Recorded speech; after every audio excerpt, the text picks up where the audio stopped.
Hola, hola chicos, espero se encuentren bendecidos. El día de hoy hablaremos sobre un tema que en ocasiones nos cuesta un poquito dominar, pero lo enfocaremos sobre una historia de sanidad y que de hecho se relaciona directamente con el personaje principal de la historia de la semana anterior.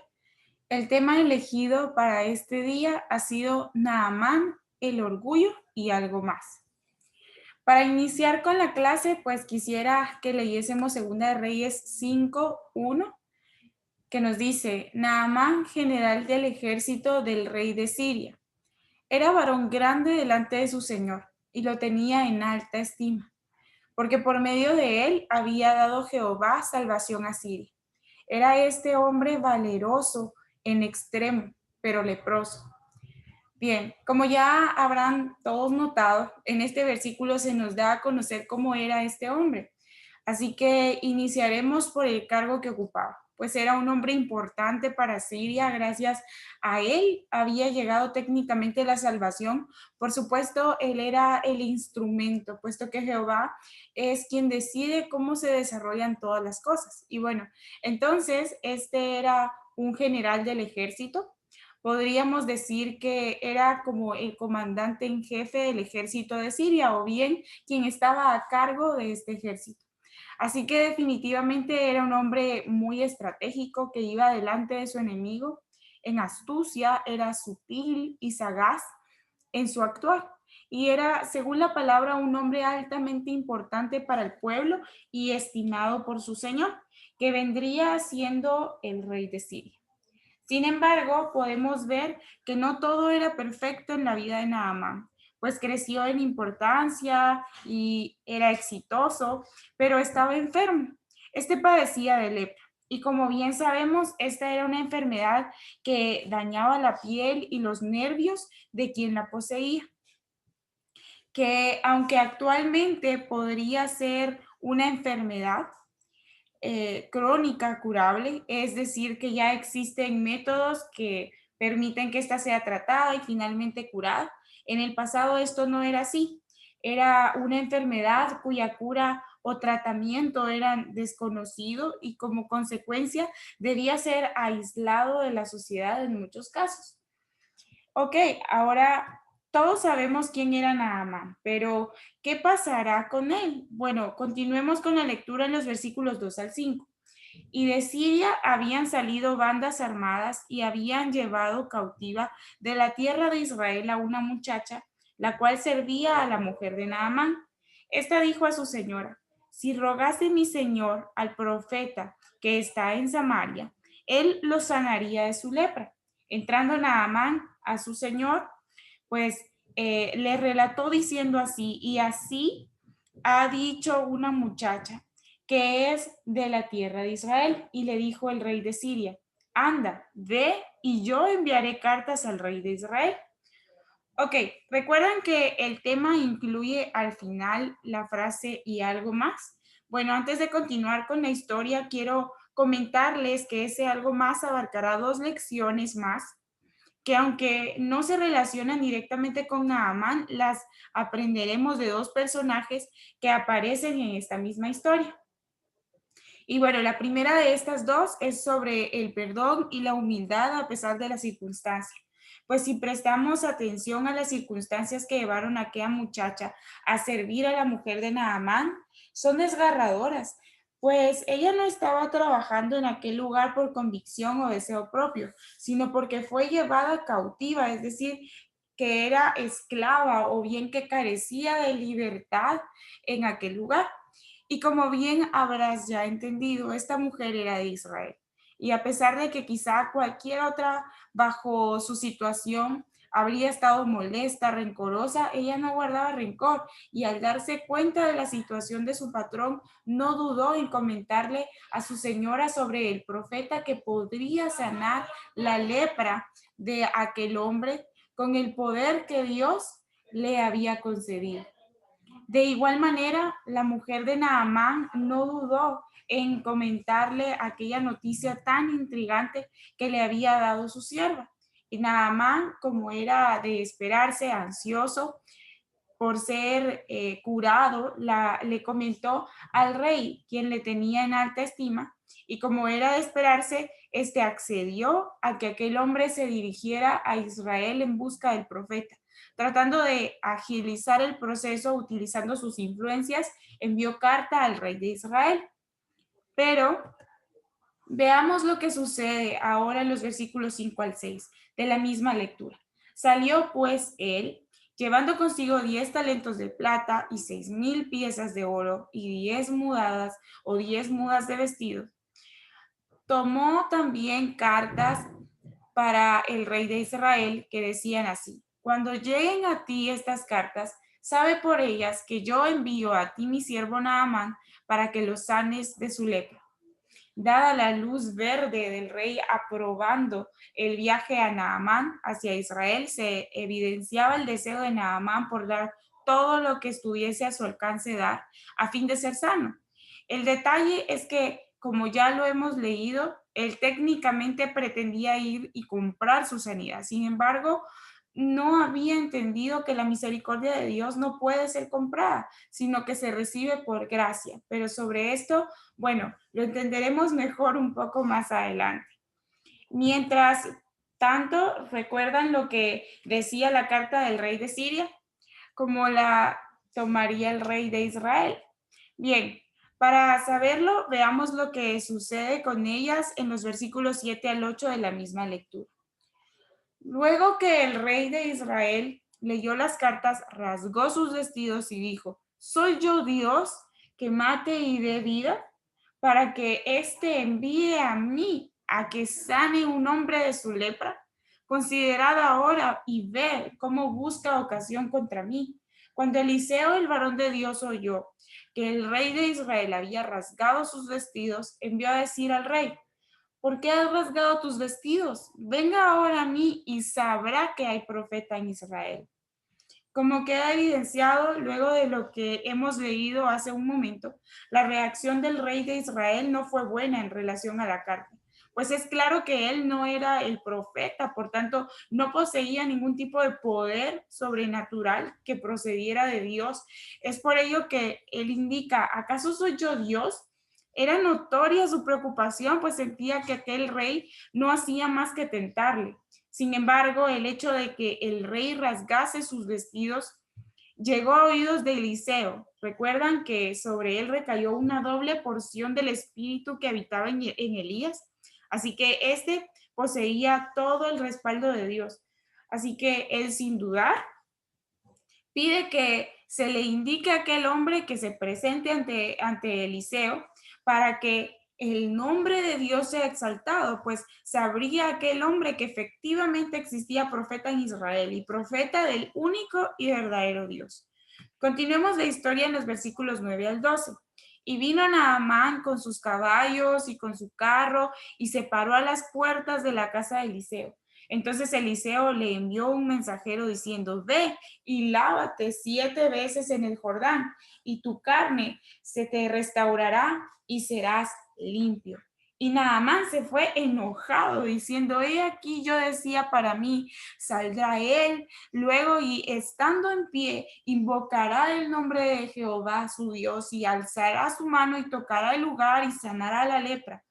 Habana y Farfar, ríos de Damasco, ¿no son mejores que todas las aguas de Israel? Si me lavare en ellos, ¿no seré también limpio? Y se volvió y se fue enojado. Muy bien, como era de esperarse, aquel varón se presentó a las puertas de la casa de Eliseo. Recuerdan que era aquel un hombre de gran importancia y muy poderoso. Imaginen esa escena, aquel hombre imponente, pues pertenecía al ejército. Y no solo ello, sino que lo comandaba frente a la casa de Eliseo con sus muchos caballos, su carro, esperando ser atendido por aquel que decían era el profeta de Dios. Yo imagino que esperaba ser atendido con reverencias, con ciertas atenciones, pero esperó mal, pues no fue así como sucedieron las cosas. Eliseo no salió al encuentro de Naamán, sino que envió a su mensajero a decirle lo que debía hacer. Le dice a aquel mensajero: Naamán, dice Eliseo, que vayas y te laves 7 veces en el Jordán.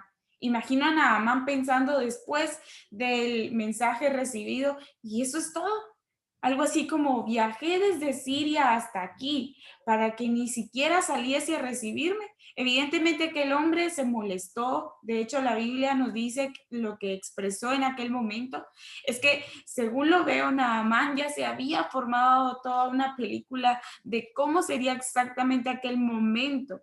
Él dice, yo decía para mí que aquel varón saldría rápidamente a mi encuentro y estando de pie, imagínate, ni siquiera pensaba en algún acto de reverencia delante de Dios, sino que estando de pie, Eliseo invocaría el nombre de Jehová, su Dios, alzaría su mano, tocaría el lugar y éste sanaría.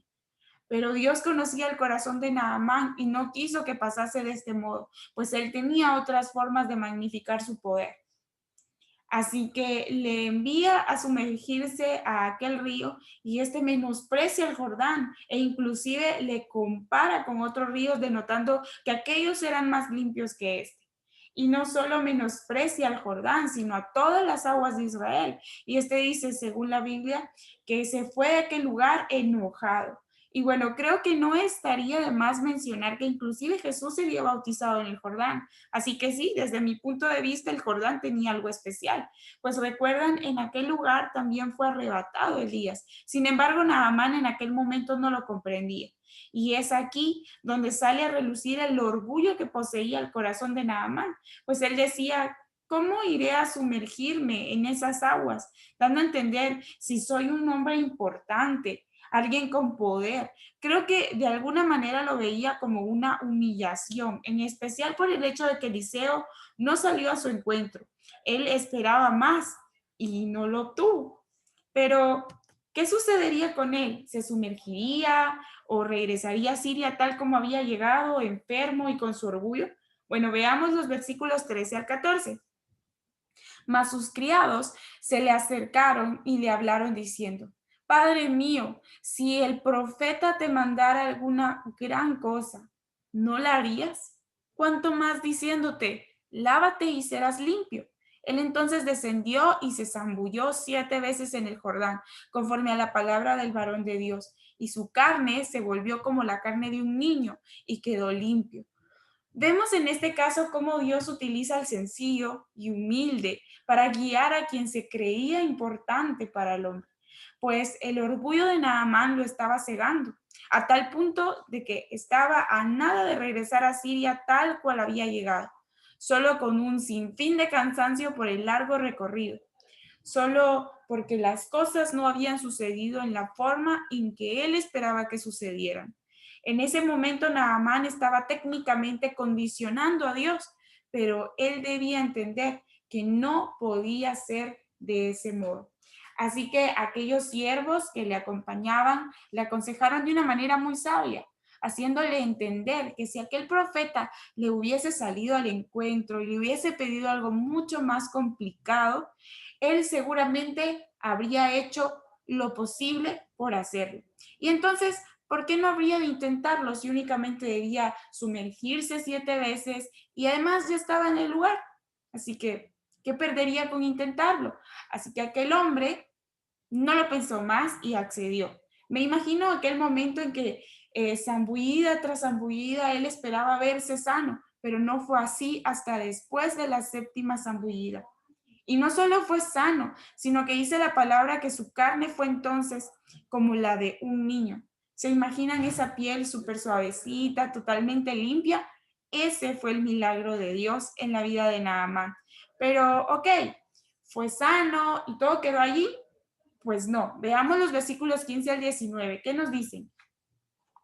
Y volvió al varón de Dios, él y toda su compañía, y se puso delante de él y dijo, he aquí ahora conozco que no hay Dios en toda la tierra, sino en Israel.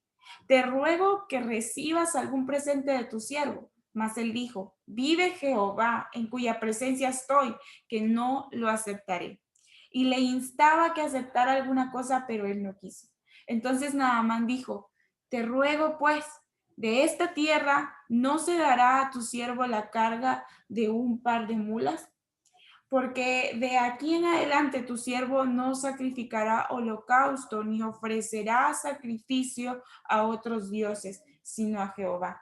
En esto perdone Jehová tu siervo, que cuando mi señor el rey entrare en el templo de Rimón para adorar en él y se apoyare sobre mi brazo, si yo también me inclinare en el templo de Rimón, cuando haga tal, Jehová perdone en esto a tu siervo. Y él le dijo, ve en paz. Naamán fue agradecido. Él retornó al lugar en que estaba Eliseo, pero no fue directamente a agradecerle a él, sino a enaltecer el nombre de Dios, aquel que le concedió la sanidad, a declarar que ya no había más ningún otro Dios fuera de él sobre la faz de la tierra. Y aunque sí le ofreció cierta compensación a Eliseo por lo que él le había enviado a hacer, Eliseo no recibió nada de aquel hombre, pues los milagros y el poder de Dios no pueden ser comprados, se reciben por gracia, como ya antes les había mencionado. Pero ¿saben lo que dijo aquel varón? Pues dijo que ya no sacrificaría holocausto ni ofrecería sacrificios a otros dioses, sino a Jehová, a quien finalmente había reconocido como el único y verdadero Dios con poder para sanar y restaurar aquello que él ya consideraba desahuciado. Reconociendo que cuando debiese ingresar al templo de Rimón, un dios pagano, en compañía de su señor, el rey de Siria, debía hacerlo por mandato de su señor. Sin embargo, su corazón ya no estaría con él, sino en Jehová, a quien rogaba perdón por aquella situación. De esta manera, Eliseo le despidió enviándole en paz. Y aunque sí, aquel varón ya estaba sano, pero pasa que la historia no termina aquí. De hecho, en los próximos versículos entenderemos la segunda lección fuera de Naamán. Así que veamos los versículos 19 al 22. Se fue pues y caminó como media legua de tierra. Entonces Jesse, criado de Eliseo, el varón de Dios, dijo entre sí, he aquí mi señor estorbó a este sirio Naamán, no tomando de su mano las cosas que había traído. Vive Jehová, que correré yo tras él y tomaré de él alguna cosa. Y siguió Jesse a Naamán, y cuando vio Naamán que venía corriendo tras él, se bajó del carro para recibirle y dijo, ¿va todo bien? Y él dijo, bien, mi señor me envía a decirte, he aquí vinieron a mí en esta hora del monte de Efraín 2 jóvenes de los hijos de los profetas. Te ruego que les des un talento de plata y 2 vestidos nuevos. Resulta que Naamán emprendió su viaje de vuelta a Siria, completamente sano, pero narra la Biblia que no había caminado más de media legua de tierra. Cuando Jesse, recuerdan al siervo Eliseo, pues este decía en su corazón, mi señor estorbaba a aquel hombre al no haberle recibido nada de lo que le ofreció. Pero vean, vive Jehová, que lo alcanzaré y tomaré alguna cosa. Vean cómo él inclusive involucró a Dios en el deseo de su corazón, viéndolo desde el hecho de que quería reducir la carga que llevaban a Amán y que éste no se sintiese despreciado de alguna forma. Sin embargo, la Biblia nos dice claramente que engañoso es el corazón más que todas las cosas, pues aunque éste quiso hacerlo ver bien, en realidad únicamente iba tras sus propios intereses y avaricias, pues le ganó la codicia. Al momento en que engañó a Naamán, primero indicándole que Eliseo le había enviado a seguirle y puso de excusa a 2 jóvenes hijos de los profetas que llegaron a él, a fin de que les diese los talentos de plata y los vestidos nuevos, cuando en realidad este lo quería todo únicamente para él. ¿Por qué digo que lo quería todo para él? Bueno, veamos los versículos 23 al 26. Dijo Naamán, te ruego que tomes 2 talentos, y le insistió y ató 2 talentos de plata en 2 bolsas y 2 vestidos nuevos y lo puso todo a cuestas a 2 de sus criados para que lo llevasen delante de él. Y así que llegó a un lugar secreto, él lo tomó de mano de ellos y lo guardó en la casa. Luego mandó a los hombres que se fuese. Y él entró y se puso delante de su señor, y Eliseo le dijo, ¿de dónde vienes, Jesse? Y él dijo, tu siervo no ha ido a ninguna parte. Él entonces le dijo, ¿no estaba también ahí mi corazón cuando el hombre volvió de su carro a recibirte? Es tiempo de tomar plata y de tomar vestidos, olivares, viñas, ovejas, bueyes, siervos y siervas. Efectivamente utilizó a aquellos dos muchachos únicamente de excusa, pues puso todo lo que había pedido a cuesta de dos de sus criados, Naamán, para que lo llevaran por Jesse. Pero cuando llegó a un lugar secreto, lo tomó todo y lo guardó en su casa. Y pidió a aquellos hombres que se fueran. Todo esto lo hizo encubierto de Eliseo, según él, mas no sabía que Dios ya había revelado todo lo sucedido al corazón de Eliseo. En la forma que intentó encubrir de Eliseo lo ocurrido, podemos comprobar que efectivamente dentro de su corazón reconocía que lo que estaba haciendo no era lo correcto. De lo contrario, no habría intentado engañar a Eliseo cuando éste le pregunta a dónde había ido. Y éste le intenta hacer creer que no había ido a ningún lugar. Sin embargo, como lo había mencionado antes, Dios ya le había hecho saber lo ocurrido a Eliseo. Así que este lo cuestiona, de modo que entiendo que le intentaba hacer ver que no debía haber pedido nada, puesto que no le habría hecho falta nada y tampoco era la voluntad de Dios que tuviese ninguna cosa ofrecida por Naamán.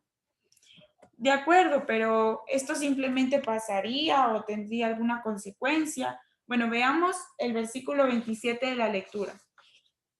Por tanto, la lepra de Naamán se te pegará a ti y a tu descendencia para siempre. Y salió de delante de él leproso, blanco como la nieve. Esta es la parte más triste del acto o la decisión de Jesse, pues si recuerdan la historia de la semana pasada, Jesse era el siervo leal de Eliseo. Sin embargo, no soportó la tentación, así que bastó un momento y una mala decisión para adquirir un castigo sin solución para el resto de su vida. Y no únicamente para él, sino para toda su descendencia, para siempre. Podemos ver también que así como la misericordia de Dios puede ser inmediata, su castigo también lo puede ser. Pues apenas aquel siervo salió de delante de Eliseo y este ya era leproso. Y bueno, de esta forma, para finalizar, quiero invitarlos a inclinar sus rostros en el lugar en que se encuentran para elevar palabras de oración. Padre amado, venimos delante de ti para agradecer tu palabra, tu misericordia y tu bondad para con cada uno de nosotros todos los días.